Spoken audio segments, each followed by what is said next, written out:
अस्सलाम वालेकुम। उम्मीद है आप सब खैरियत से होंगे। आज 29 नवंबर 2024 है और आज का इस महीने का लास्ट सेशन था। और होपफुली आपका अच्छा गया होगा इन्वेस्टिंग और ट्रेडिंग का दोनों सेशन।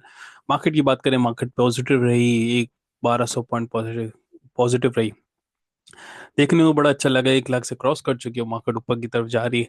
कहाँ तक जाती है ये भी डेफिनेटली हम देखेंगे, लेकिन इस दौरान अगेन मेरे वही मैसेज है, वेरी केयरफुल वेरी केयरफुल। और सिर्फ अच्छे स्टॉक में काम करना है और प्रॉफिट बुक करते करते चले। इवन अच्छे स्टॉक में भी मैंने बोला था आपको कि ट्रेडिंग वाले अच्छे स्टॉक को अगर ट्रेडिंग भी करनी है तो अच्छे स्टॉक में ट्रेड करें और प्रॉफिट बुक करते जाएं। और आज हमने देखा काफी अच्छा सेशन। आज छोटे स्टॉक के अलावा मैंने देखा काफी काम के शेयर भी चले, तो विच इज गुड। तो मुझे लगता है जो कि अच्छा इंडिकेटर है। और मैं समझता हूँ हमें भी इन्हीं अच्छे स्टॉक में ही काम करना चाहिए, रिस्पेक्टिव अगर छोटे छोटे स्टॉक भी चल रहे हैं उसमें डबल करने की कोशिश नहीं करनी चाहिए। सबसे पहले आज के बेसिकली एजेंडा में पहले तो मैं दो तीन स्टॉक को डिस्कस करूंगा। इसके बाद मेरे बैंक BML बैंक मुकर्रमा लिमिटेड, इंशाल्लाह इस पे मैं क्विक प्रेजेंटेशन है तो उस पर मेरा व्यू है। और आखिर में दो कमेंट्स थे, उस पर भी मैं इंशाल्लाह जवाब दूंगा यूट्यूब पे। सबसे पहले एंग्रो की बात करें, आज देखें हमने एंग्रो चल गया और मैं समझता हूँ ये ऊपर जाएगा। कहाँ तक ऊपर जाएगा? इसका अपना पुराना हाई जो इसने बनाया था उस पर जाएगा, जो कि मैं समझता हूँ 350 60 पे जा सकता है। रिसेंटली जो इसने बनाया था। फिर इसके बाद हम बात करें तो उस क्यों क्यों मैं समझता हूँ जाएगा, क्योंकि इसकी परफॉर्मेंस ऊपर ऊपर ही है। आप इसके प्रॉफिट देखें, profit number, EPS number grow किया है, लेकिन और विद दैट ग्रोथ वो हाई भी गया था। और इसके बाद जब नया मार्केट ने हाई लगा 1 लाख के ऊपर, उसके बाद वो नहीं आया, तो मैं समझता हूँ इसमें आपको रखना चाहिए, वो अगेन उस लेवल को टेस्ट करेगा। तो दैट माइंडसेट आपको स्टिल उसमें रहना चाहिए, इस शेयर में रहना चाहिए, सेल नहीं करना चाहिए। नेक्स्ट इज मारी पेट्रोलियम। अच्छा, मारी पेट्रोलियम पे बड़ा ही मिला जुला रुझान है काफी लोगों का। ठीक है, पीपल आर प्रिडिक्टिंग कि 500 पे जाएगा। मैं समझता हूँ it is at a very high level at the moment, but longer term के लिए बुरा नहीं है। लेकिन इस शेयर में आप ट्रेडिंग और शॉर्ट टर्म के लिए फिलहाल इसमें नहीं करना, क्योंकि मुझे लगता है कि ये हाई लेवल पे है फिलहाल। तो जब जब हाई लेवल पे है तो आपने वेरी केयरफुल हो कि काम करना, बाय सेल करना है। मेरी करंटली अगर आपने ऑलरेडी इसमें है तो मैं नहीं समझता उसमें आपको सेल कर प्रॉफिट बुक करना है। आई थिंक आप उसको वॉच करें ऑयल एंड सेक्टर में। अ, फिर इसके बाद डिसाइड करें क्या करना है। लेकिन फिलहाल इस पे अब मैं नहीं सजेस्ट करूँगा न्यू बाइंग करें या फॉर ट्रेडिंग के लिए बाय करें। कोलगेट ने आज 1507 का बनाया। अच्छा, कोलगेट मैंने जैसे पहले आपको बताया था, ये ऐसा शेयर है इसमें थोड़ा सा वॉल्यूम आता है तो उसकी वैल्यू बहुत ऊपर चले जाती है। आज देखिए 16,000 का वॉल्यूम था, वॉल्यूम कोई ज्यादा बड़ा नहीं था, लेकिन प्राइस इतनी ज्यादा है कि और एक एक शेयर भी, एक आदमी अगर एक इन्वेस्टर 3-4 हजार सेल कर दे तो ये अपर पे आप पहुंच जाता है। तो इसलिए इसकी प्राइस आज हमने देखी 1530 तक गई थी, आई थिंक ये 40 तक गई थी। तो 1550 तक गई थी इंटरेस्टिंगली।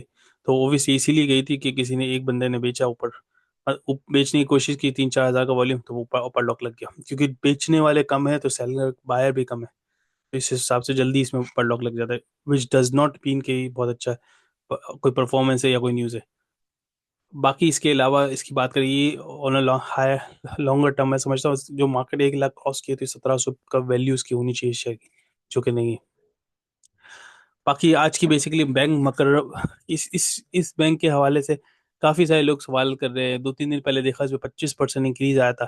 तो बड़े लोग बोलते हैं, बड़े क्यूरियस हैं इस शेयर के हवाले से। तो इंशाल्लाह इस शेयर को मैं समझाता हूँ, उसको बात करता हूँ। सबसे पहले इस शेयर को समझाने से पहले मैं थोड़ा सा बैंकिंग का एक वो समझाने की कोशिश करता हूँ कि बैंक बेसिकली मतलब चलता किस तरह है। तो फिर इस इंशाल्लाह उससे लिंक इसकी बात है, तो वो बात कर। बैंक का बेसिकली आसान अल्फाज में बैंक का मॉडल क्या होता है?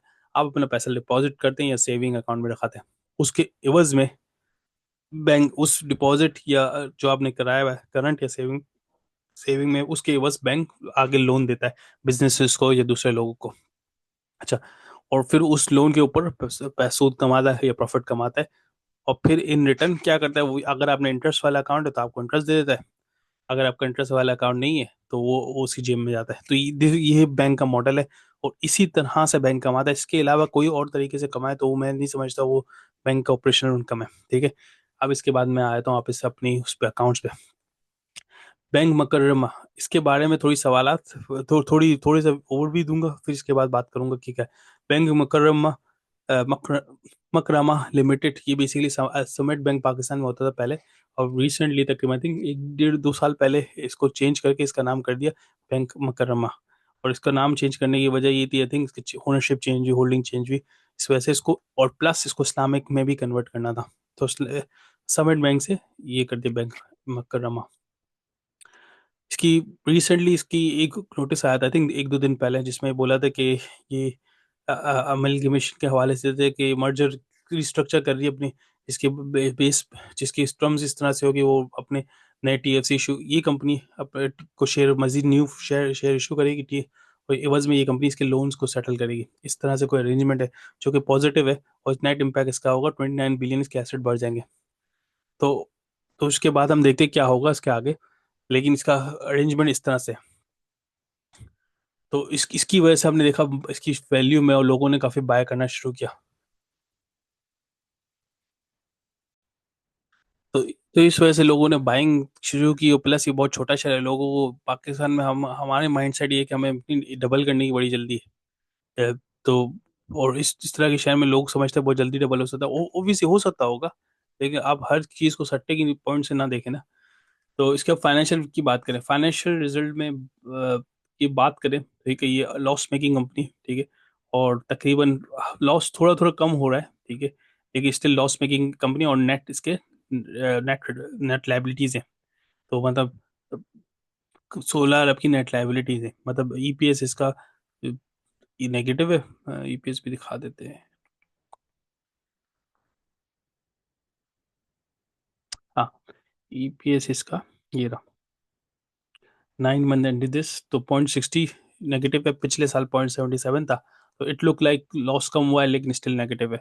अब इस एमलगमेशन की बात, हो सकता है थोड़ी सी प्रॉफिटेबिलिटी हो, या हो सकता है थोड़ा बेहतर हो लॉस, लेकिन मैं स्टिल समझता हूँ कि ये चीज़ कंसर्निंग पॉइंट है, not a good for from the return perspective. अब मैं इसके बाद चले जाता हूँ पेज इन्वेस्टमेंट पे। अच्छा, जैसे मैंने आपको समझाया, बैंक करता है कि लोन लेता है, लोन से पे रिटर्न कमाता है, लोन आगे देता है और उस पर सूद कमाता है। ठीक है, ये कंपनी बेसिकली अपना पैसा 170 मिलियन इसने क्या किया है, 9 नंबर के नोट में जाते हैं तो हमें नजर आ जाएगा क्या किया। तो जैसे कि मैंने बताया, बैंक की इन्वेस्टमेंट ये होनी चाहिए जो इसने आगे दिया हो, लोन दिया हो, और उस पर सूद कमाए। लेकिन अब ये क्या कर रही है भाई, इसके पास 170 million public Pakistan investment bond में इन्वेस्ट हुआ हुआ है। तो बैंक का मॉडल ये नहीं होता कि बैंक अब मुख्तलिफ जगहों पे इन्वेस्ट करके पैसा बनाए। बैंक का मॉडल होता है लोन दे के इन्वेस्ट करना है, सॉरी, रिटर्न देना है शेयर होल्डर को। तो वो मुझे एक मेजर इसका जो एलिमेंट है वो मिसिंग है, एक चीज।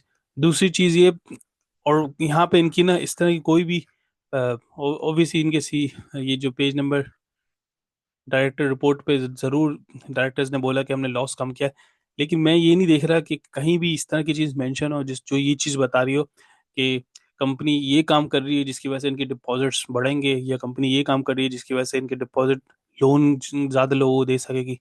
तो जब ये कोई ऐसी चीज इंडिकेट नहीं कर रही, तो मैं समझता, या कोई ऐसा एक्शन पॉइंट इंडिकेट नहीं करी कि हम ये कर रहे हैं, नई ब्रांचेस खोल रहे हैं, नई मार्केटिंग कर रहे हैं, कम सूद पे दे रहे हैं ताकि लोग अट्रैक्ट हों, ऐसी कोई बात नहीं करी। जब ऐसी कोई बात नहीं करी तो इट लुक लाइक कि यहाँ पे एक मेजर एक फ्लॉ है जो मिसिंग है, तो जो होना चाहिए, और जो कि बैंक की ऑपरेशन की पॉजिटिव साइड को इंडिकेट करे, जो कि यहाँ मिसिंग है।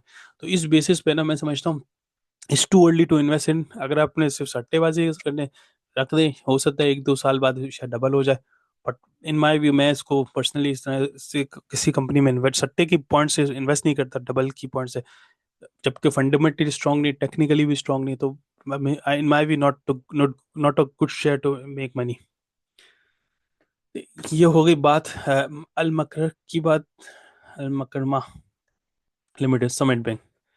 फिर दूसरा, यूट्यूब पे दो मुझे कमेंट आए थे भाई कि भी नहीं, साजगार नीचे जा रहा है। अच्छा, साजगार basically electric car company, hybrid car company है, ठीक है। पाकिस्तान में अब गाड़ियों की मार्केट बहुत कॉम्पिटिटिव है, ऑल्दो साजगार अपनी जिंदगी के हाईएस्ट लेवल पर ट्रेड कर रही है, फॉर 1,000 के ऊपर रहते हैं, 1,100 1,500 आज, लेकिन अभी नीचे जा रहा है। अब क्या करना चाहिए? अच्छा, जब एक कंपनी बहुत तेजी से ऊपर जाए ना, तो मुझे लगता है कि वो जितनी स्पीड से ऊपर जाए ना, उसमें करेक्शन की भी इतनी स्पीड से आती है। तो उस चीज़ को माइंड में रखते हैं।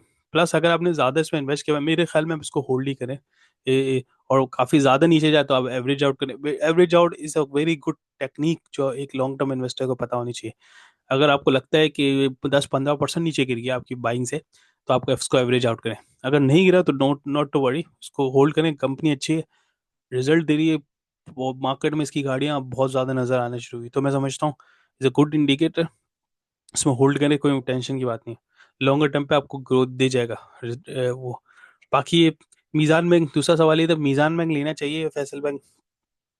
अच्छा, अब मीज़ान बैंक का ये आजकल जो इस्लामिक बैंक के ऊपर नोटिस आया, जिसमें स्टेट बैंक ने बोला कि 70% ग्रॉस यील्ड डिपॉजिटर्स को वापस करेगी, तो मैं समझता हूँ ये नेगेटिव साइन तो है इस्लामिक बैंक के, लेकिन मैं समझ still in my view Meezan bank में अगर आप पूरा अपना पोर्टफोलियो सेल करना बेवकूफ़ी है। इवन थोड़ा भी सेल करना बेवकूफ़ी है। आपको वेट करना चाहिए, देखना चाहिए किस एंगल में जाए। मीज़ान बैंक बैंकिंग का लीडर है इस्लामिक बैंक में, तो डेफिनेटली इसमें मजीद कोई कुछ आएगी।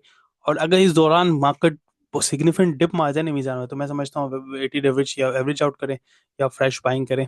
ले- अगर सिग्निफिकेंट डिक्लाइन आ जाए तो, अदरवाइज नो। मैं समझता हूँ मीज़ान बैंक के लिए फिलहाल आप इसको वॉच आउट करें, कंपनी का क्या एक्शन है। सिग्निफिकेंट लॉसेस पे सेल ना करें, और वेट, अगर प्रॉफिट है तो आप निकाल के आप हट जाएं, ताकि उसकी सिनेरियो क्लियर हो जाए, फिर वापस से इन हो जाए। ये मेरा व्यू है। और बाकी एक और चीज़, जो मीज़ान बैंक की मैनेजमेंट सेल करी है, आप जाके देख लें, नोटिस जब आया था स्टेट बैंक का, इससे पहले से मैनेजमेंट सेल कर रही है। हो सकता है मैनेजमेंट को आइडिया होगा तो मैनेजमेंट किया, इसके बाद किसी भी मैनेजमेंट का नजर नहीं आया। लेकिन एक चीज मुझे बड़ा अनयूजुअल लगती है कि स्टेट बैंक ने जो नोटिस दिया वो तमाम मैनेजमेंट को पता हो, जरूरी नहीं है नोटिस आने से पहले। कुछ लोगों ने बेचा है मीजान बैंक की मैनेजमेंट, मैंने देखा पब्लिकेशन में। लेकिन ये कि मैं समझता हूँ स्टिल मैनेजमेंट के पास सिग्निफिकेंट पोर्शन है, तो don't not to worry. Plus mutual funds के पास भी स्टिल है। एक दो फंड्स ने थोड़ी अपनी होल्डिंग कम की नवंबर में, लेकिन but still majority of the mutual funds के पास है, तो स्टिल कीप इट। और फिर देखते हैं हम क्या इसमें होगा, कि हम श्योर कुछ ना कुछ अपडेट आएगा। I guess that's it. यही मेरा व्यू था आज की प्रेजेंटेशन का और आज के टॉपिक का। होपफुली अल मकरा पे आपका इंस्टांस क्लियर हो गया होगा कि इन्वेस्ट करना चाहिए नहीं करना चाहिए। और कोई चीज़ कमेंट्स हो तो बताएं, इंशाल्लाह कवर करेंगे। हाई लेवल से मार्केट है तो अगेन शॉर्ट टर्म से गुरेज करें, परहेज करें, और फिर इसके बाद लॉन्ग अच्छे शेयर्स को शॉर्ट टर्म ट्रेडिंग में करें।